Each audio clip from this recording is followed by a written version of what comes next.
我的上一条视频带娃的10条禁忌有150多万人在观看，评论区直接炸了。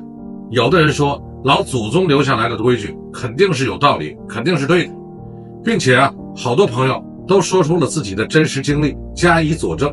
不过也有很多人直接就怼过来，这都什么年代了，还信这些陈词滥调？这些人坚持百无禁忌，放飞自我。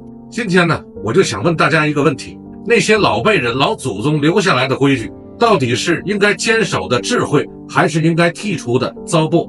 比如说孩子晚上不许剪指甲，他到底是怕灯光暗伤到孩子，还是真的有什么说法？再比如我们吃饭的筷子不能插在饭碗的中间，这是礼貌问题，还是有别的讲究？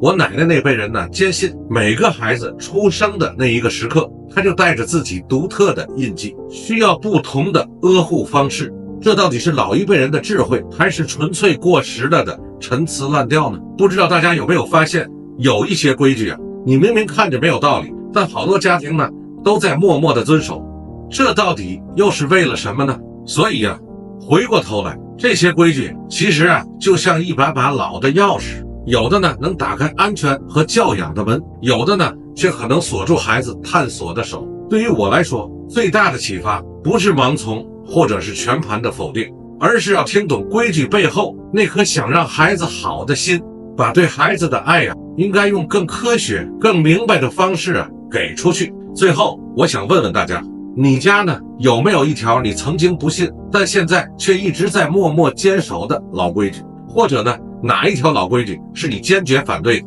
一定要在评论区告诉我，每条我都会看。如果这些分享对你有用，别忘了点赞关注我。下一期我将聊一聊150万人争论背后那个最靠谱的解释。